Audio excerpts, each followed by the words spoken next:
Mesdames, Mademoiselles, Messieurs, bienvenue à Métro News. Voici les principaux titres qui seront développés aujourd'hui.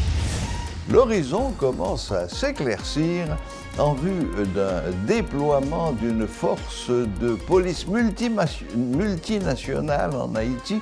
Les États-Unis et le Canada annoncent qu'ils accueillent favorablement la proposition kenyane de diriger la mission. Figure emblématique de la presse haïtienne, Liliane Pierre-Paul est décédée le lundi 31 juillet suite à un malaise. Les journalistes, les patrons de médias, les leaders de la société civile étaient dans la consternation à l'annonce de cette brutale disparition. L'ancien président Jocelyn Privert s'est dit attristé par la disparition de Liliane Pierre-Paul, considérée comme une icône de la presse haïtienne. Selon lui, c'est une grande perte pour la nation haïtienne.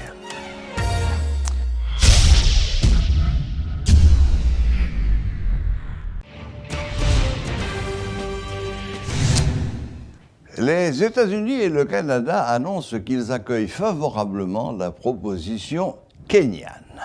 Le ministre des Affaires étrangères kényan, Alfred Mutua, avait annoncé la semaine dernière que son pays était prêt à prendre la tête d'une force multinationale en Haïti en réponse à la demande du Premier ministre Ariel Henry. Après cette annonce, les États-Unis se sont engagés lundi à dégager des ressources en soutien à une force de police multinationale dirigée par le Kenya en Haïti. Dans une interview exclusive accordée à Métropole, ce mardi, le chargé d'affaires américain en Haïti, Eric Strohmayer, a confirmé la nouvelle. Les Américains vont déposer une résolution destinée à autoriser cette force devant le Conseil de sécurité de l'ONU, selon le département d'État. Pour nous, le fait que nos amis kenyans ont décidé de faire de bonne volonté l'annonce qu'ils sont en train de considérer de pouvoir prendre le leadership d'une telle force multinationale, c'est une très bonne nouvelle. Nous soutenons nos amis kenyans dans cet effort.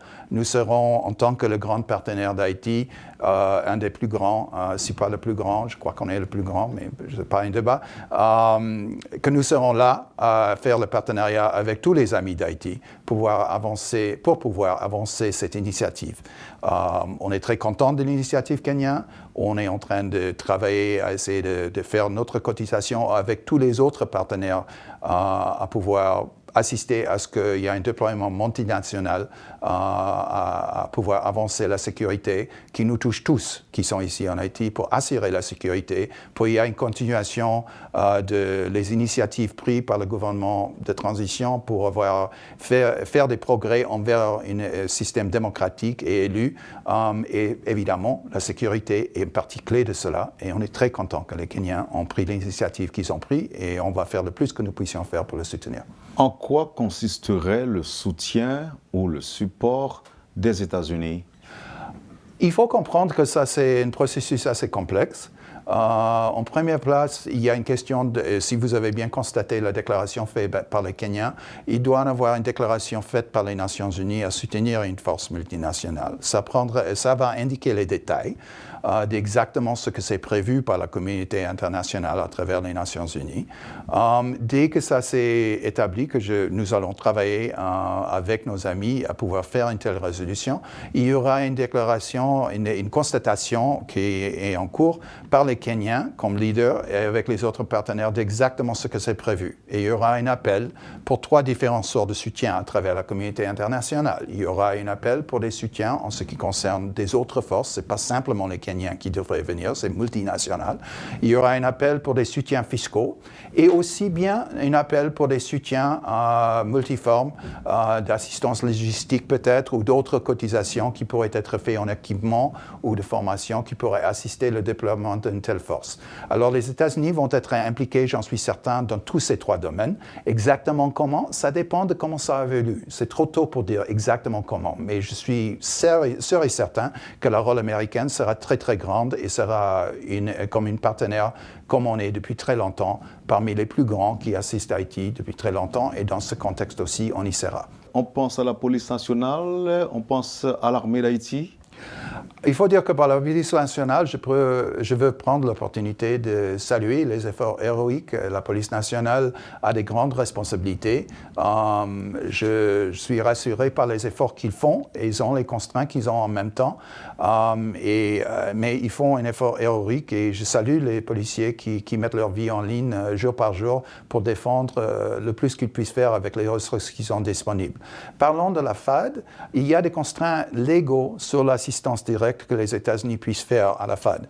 Mais rien n'empêche à des tiers pays, s'ils veulent s'engager avec la FAD, au moins qu'il n'y a pas de technologie américaine qui est concernée, à des tiers pays, ils ont le droit d'engager. Haïti est un pays souverain, les tiers pays étant des pays souverains. Si quelqu'un décide que la FAD, c'est quelque chose qu'ils veulent assister, un autre pays, ça c'est à leur de décider. Mais il y a des contraintes très aiguës et notre pensée, au moins au niveau du gouvernement américain, c'est que le renforcement est la première clé, organisme clé pour la sécurité ici en Haïti à ces jours, c'est la PNH. Et alors, nous avons un programme de longue durée qui est là d'engager avec la PNH. On continue de faire, à l'instant, je crois que c'est un programme de 120 millions de dollars et on va continuer à faire ce soutien à la PNH et sans doute à renforcer les efforts d'autres, y compris probablement les Kenyans, s'ils décident de faire ce qu'ils proposent, à être côte à côte avec la PNH, à les renforcer, à pouvoir fournir des assistances dans le contexte d'une décision des Nations Unies d'exactement ce qui sera requis, à renforcer les capacités de la PNH.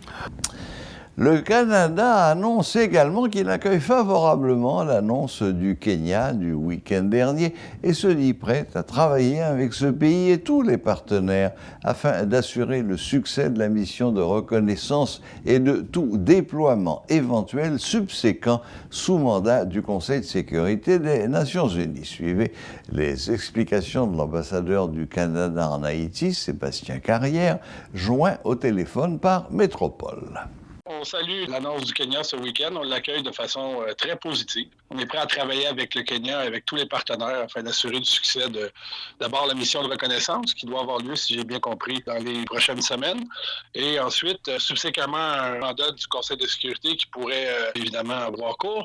Le Canada sera prêt à travailler main dans la main avec le Kenya et tous les partenaires. Bon, écoute, au niveau de la mission, nous, on va les rencontrer, on va partager avec eux là, notre point de vue sur la situation sécuritaire, la situation politique. On a certaines ressources là, qui travaillent là, de près avec la PNH depuis plusieurs mois maintenant. On va mettre ces ressources-là à leur disposition de la mission là, d'évaluation. On va partager avec eux aussi le travail que nous, on fait déjà avec la PNH et certaines des choses là, qu'on on a dans le pipeline, comme on dit.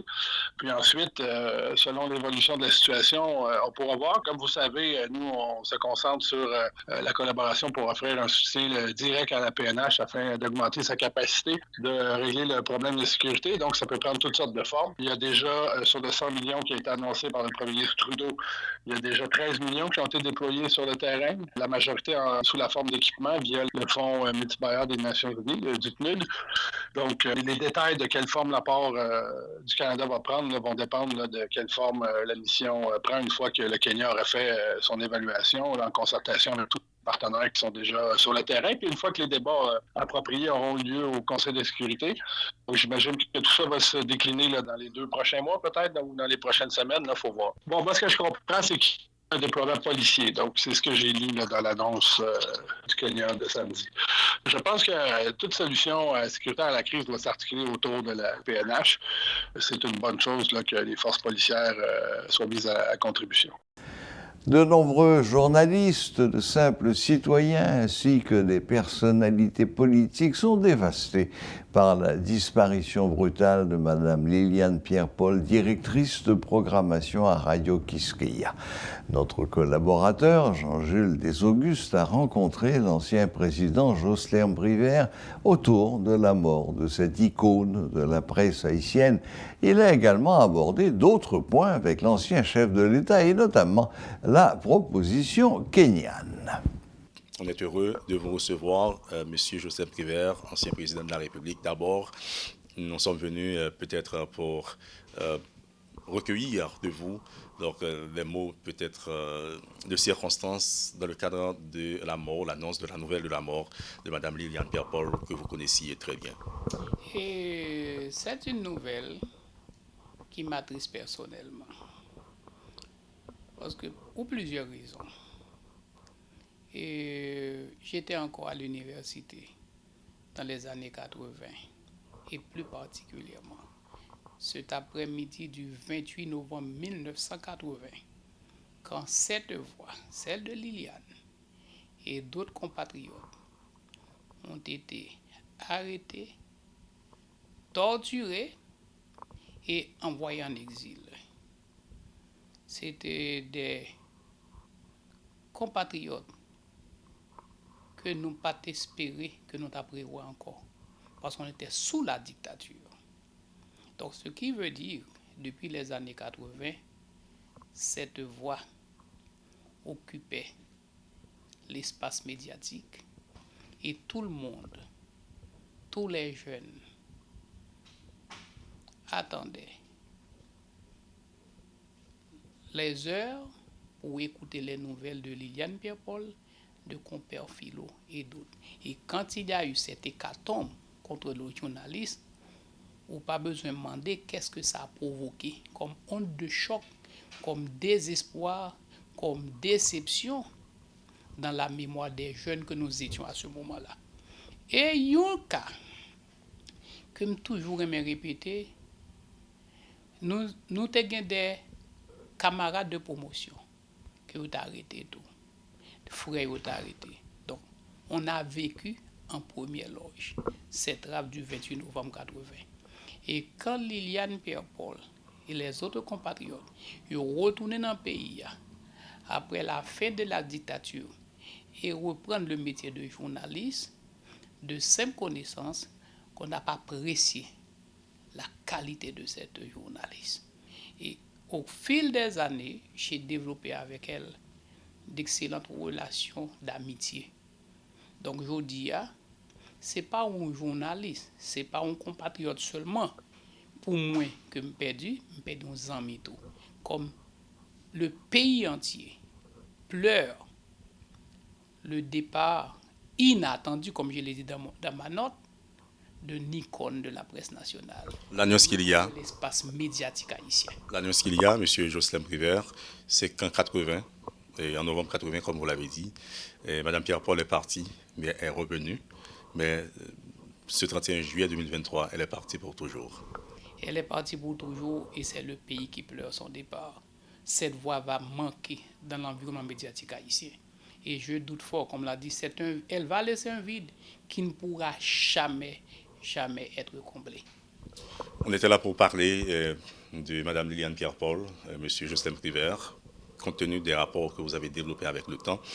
Mais nous ne pouvons pas rencontrer vous sans nous pas poser des questions sur compréhension, sur conjoncture sociopolitique. Là. Nous disons sociopolitique, nous avons insécurité, sécurité et organisation des élections avec surtout un gouvernement qui est là, controversé, à tort ou à raison. Que n'a-t-on pas encore dit de ce gouvernement alors? Depuis l'homme président, nous avons une ressource rare que le pays a besoin pour son développement.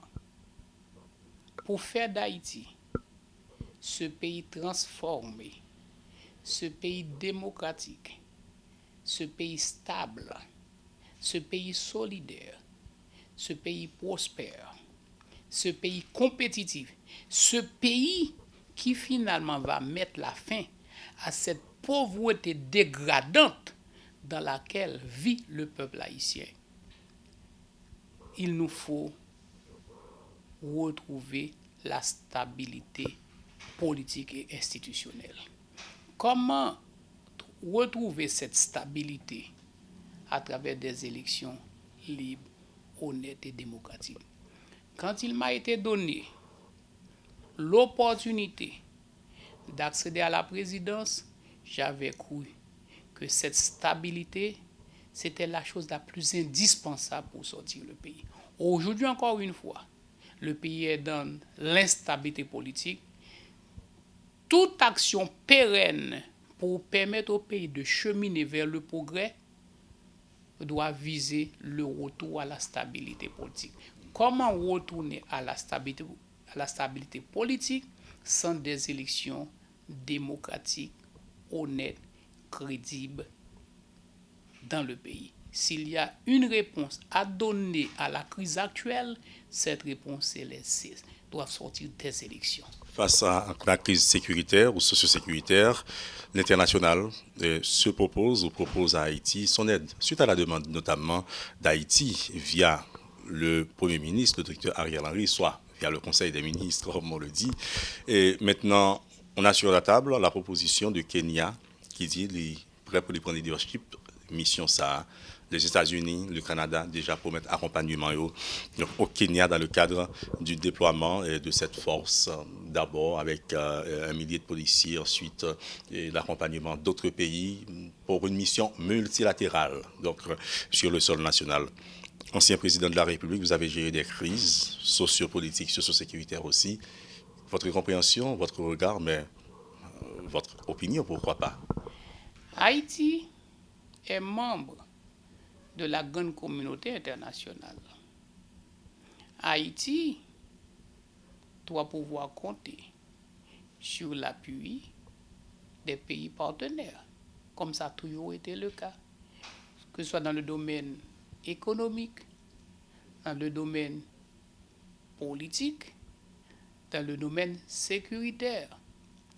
Aujourd'hui, ce que vit le peuple haïtien, avec cette insécurité à laquelle les forces nationales ne peuvent pas arriver à bout, quel Haïtien préoccupé devrait s'opposer à ce que des pays amis viennent aider Haïti à rétablir les conditions de sécurité pour permettre la tenue des élections indispensables au retour à la stabilité politique? Aussi simple que ça. Mais on parle d'abord d'une entente entre les acteurs politiques. M. Joseph Prévert, on n'en est pas encore là. Le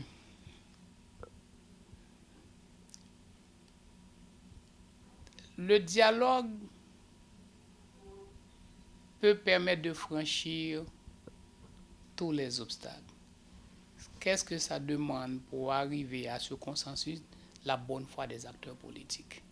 Et je ne vois pas comment ce pays puisse sortir de son sous-développement chronique quand tous les compatriotes haïtiens ne se résignent pas, ne se résument pas à s'asseoir tous autour d'une table à privilégier l'intérêt national sur les intérêts personnels.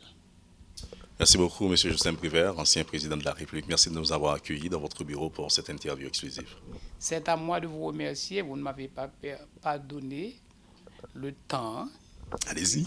de présenter mes condoléances et sympathies à tous les collaborateurs de notre Lili, de notre patrimoine Lili, et plus particulièrement à sa fille et son principal collaborateur, Marvel Dandin, mon ami. Je sais que cela fait beaucoup. Et je lui dis bon courage pour supporter cette adversité qui frappe pas seulement Radio Kiskeya, mais qui frappe toute la communauté médiatique en Haïti. Et pour conclure, la reprise des titres. L'horizon commence à s'éclaircir en vue d'un déploiement d'une force de police multinationale en Haïti. Les États-Unis et le Canada annoncent qu'ils accueillent favorablement la proposition kenyane de diriger la mission. Figure emblématique de la presse haïtienne, Liliane Pierre-Paul est décédée le lundi 31 juillet suite à un malaise. Les journalistes, les patrons de médias, les leaders de la société civile étaient dans la consternation à l'annonce de cette brutale disparition. L'ancien président Jocelyn Privert s'est dit attristé par la disparition de Liliane Pierre-Paul, considérée comme une icône de la presse haïtienne. Selon lui, c'est une grande perte pour la nation haïtienne. Voilà, la boucle est bouclée.